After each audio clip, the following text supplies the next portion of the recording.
Get him on place, man. Hey, no, stop! For the next 10 years, or maybe for the next 15 years, I will be the champion. And yeah, that's right. You know, I saw that press conference you had a couple of months ago, mate. And the thing that bugs me the most, you disrespect all the superstars that made K1 what it is today, mate. They're still sitting here, and you're trying to tell me you're going to be the champ for the next 20 years, mate? kiss me, what are you? Get him on place, man. Hey, no, stop! Hey, get your... Come on, man. What happens when the cockiest young fighter meets an Australian legend in kickboxing? Badr Hari's a dangerous guy. He's kill or be killed. This story isn't just about a young cocky fighter being humbled. It's one of the greatest rivalries in combat sports of all time.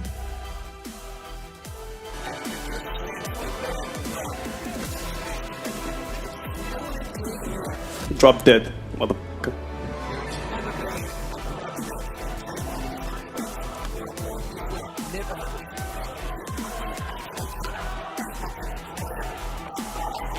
Badr Hari was a young prodigy here, and he would later become the biggest superstar kickboxing had ever seen.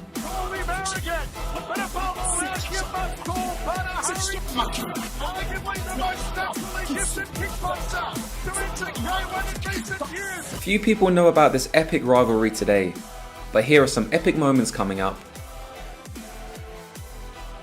You see, by 2006, anyone who saw Badr Hari knew he could be the next big superstar in combat sports. At 17 years old, he ran through the European kickboxing circuit with a record of 35 wins and 1 loss. By 18 years old, he was already fighting the best in the world and defeating many A-class fighters. Getting into combat sports because he was bullied, Hari wanted to prove to the world who he was and what he was capable of. I had a lot of problems and I always came at home crying, or somebody had hit me again or was picking on me. So my father, he was like, okay, I'm done with this. He was like, you're gonna learn to stand up for yourself. And that's how I came in contact with martial arts, with kickboxing. Next star right here. I know it already, man. You can talk and walk the walk. I can only walk. Yes, this young cocky fighter would later become Mike Tyson's favourite kickboxer. Badr Hari. Yeah, he was killing everybody. Yes, Just like an animal, right? With He's an animal. It hurts you at all Yeah. time. Everything's to hurt you. Yeah. Nothing's soft. Everything's hot. It's He's just so fighting. exciting. In 2006, Badr Hari was only 22. You can tell he already thought the world of himself. His temper was so bad that the Japanese called him the Devil's Prince.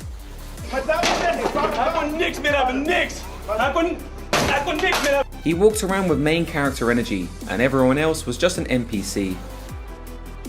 This is what he predicted about his future. For the next 10 years, or maybe for the next 15 years, I will be the champion. And Indeed, he would become one of the greatest legends in kickboxing history.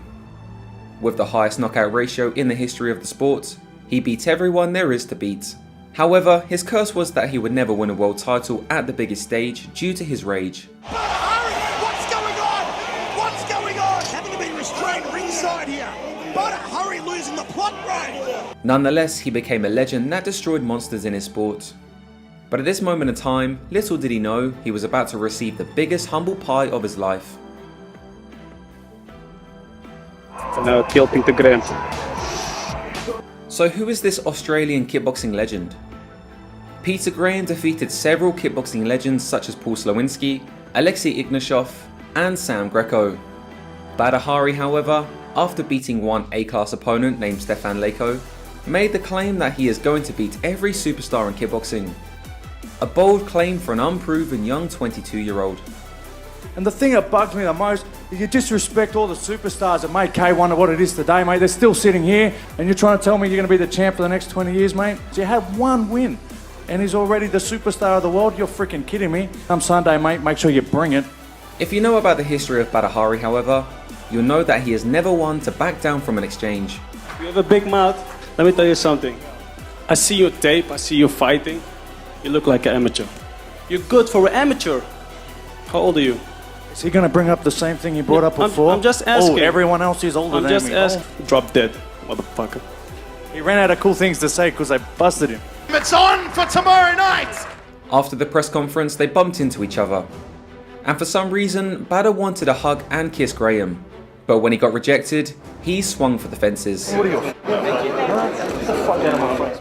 We learned years later that Badr actually thought Graham wanted a kiss too. And I thought he wanted to kiss me on the cheek or something. And I was like, hey, you know, what you doing, you know?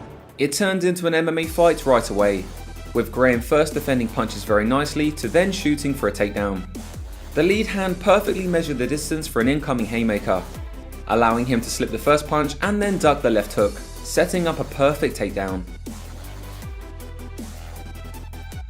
What would happen next is one of the most legendary moments in kickboxing history.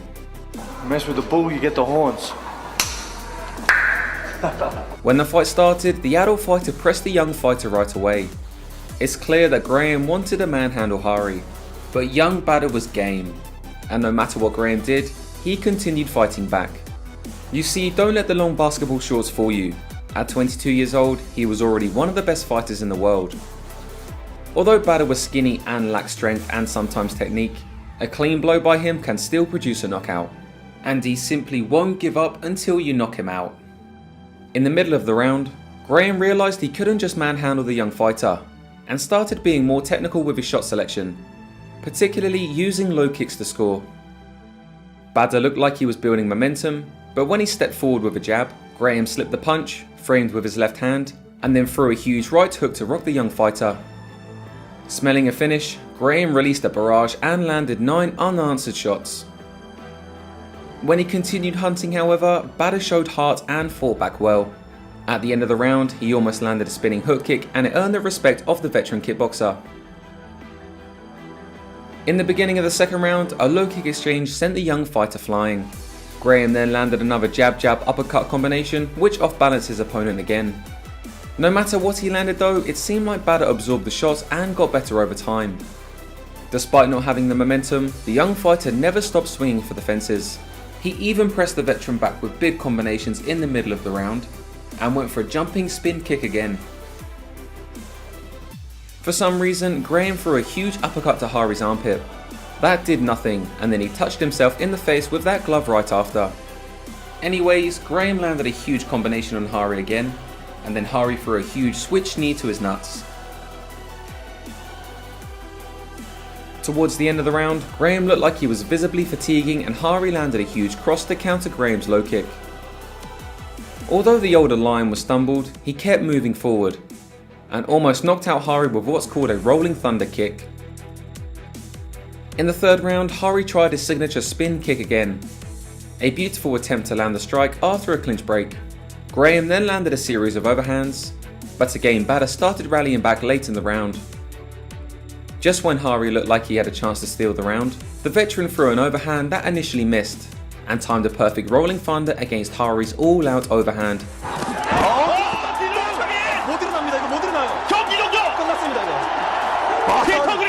Right away, Graham knew the fight ended, and sent a kiss to the crowd as Hari was still on the ground.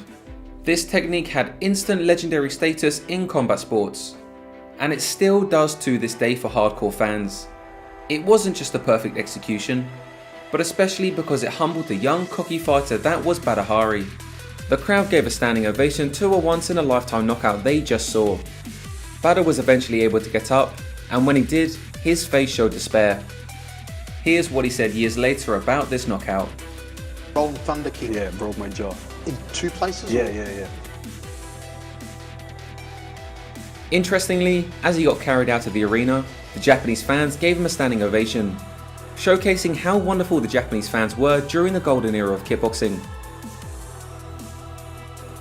After being humiliated, most people would just give up, but not Badr Hari.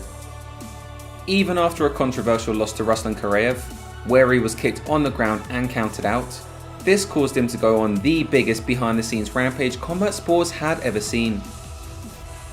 But he harnessed this rage to train, and within a year, Badr went on a 4-fight win streak, knocking out several A-class fighters. Hari defeated Ruslan in an epic manner.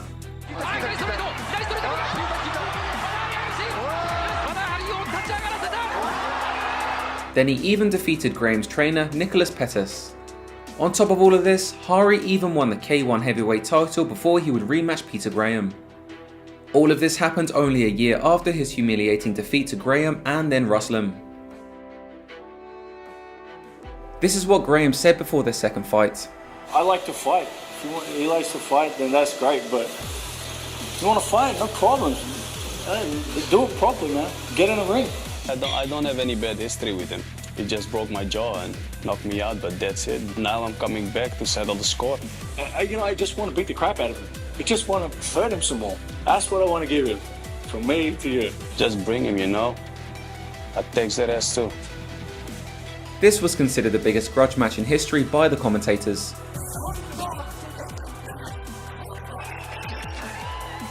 When they faced off, it was clear that this match carried a lot of emotions.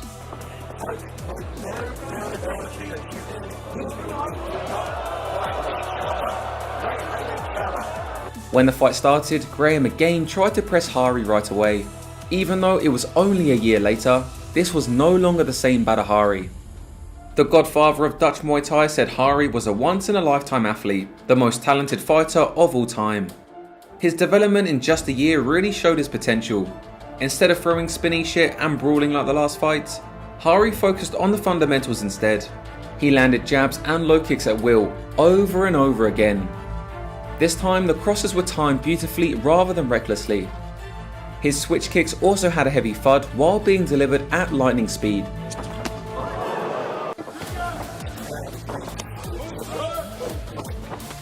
Each strike now made Graham react with panic. Even a jab could send Graham stumbling back. Now the cocky young fighter looked like a veteran instead. As the fight progressed, Hari became a young, hungry predator, hunting down his veteran prey. A shifting right hook into left kick almost ended the fight in round 2. Then he landed a beautiful high kick which stumbled Graham. A jab into low kick visibly affected the veteran to end the round. In the beginning of the 3rd round, Hari said no bad feelings to Graham as they showed respect to each other. Graham tried to press forward in this round, but when Badr started firing back, he had to show respect to his power. When Hari fired another shifting right hook into left kick, Graham was rocked. As he was hunting the finish with a switch kick, Graham push kicked him to the nuts and then apologised. Just as he was apologising, Hari fired a left hook into right body straight, which sent Graham flying into the ropes. Graham got up from the shot and withstood some more attempts from Hari to finish him. Then he tried to do the Rolling Thunder once again, with Hari seeing it coming and dodging it perfectly. They share a laugh about it a moment later. Knowing that he's about to lose, Graham pressed forward and attempted the Rolling Thunder one last time.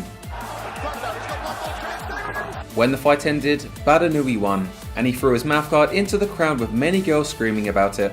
Was it excitement or disgust? Maybe a bit of both. Regardless, they shared beautiful moments showing respect at the end of the fight. I was hoping they would kiss again. I thought he wanted to kiss me on the cheek or something, and I was like, hey, you know, what you doing, you know? Just tried to knock him out, you know, but I missed twice, so it wasn't a good offense. Most people have a one-dimensional view of Hari's personality, but this interview really showed how mature Hari became over the years. What triggered that with you and Peter? I think at that moment in my life, I had a little bit of, I didn't really know who I am, you know? I was a little bit maybe unsure or something, and like I have to prove myself against the world. I just wanted people to see me, you know? Many people will remember Badr Hari as the bad boy of kickboxing, a young cocky fighter who couldn't control his temper, someone who deserved to be humbled. While there is that, I also remember him as a warrior who never gave up despite going through humiliating defeats. Despite all his flaws, he's a human being who overcame so many obstacles that would have destroyed lesser fighters. At the end of his career, when Overeem was about to fight with Rico Verhoeven, he was the one trying to de-escalate the situation and getting everyone to respect each other. Even 1 seconde. Hey jongens. Heb respect voor mij. Although Hari never became the K1 World Grand Prix champion or the Glory Kickboxing champion, he did become the biggest superstar that the kickboxing world had ever seen. It's been a beautiful career for Hari, and no one can argue with his legendary status. We're excited to feature more of it in the future. What do you think about Hari's career? Please let us know in the comments and don't forget to subscribe to the channel.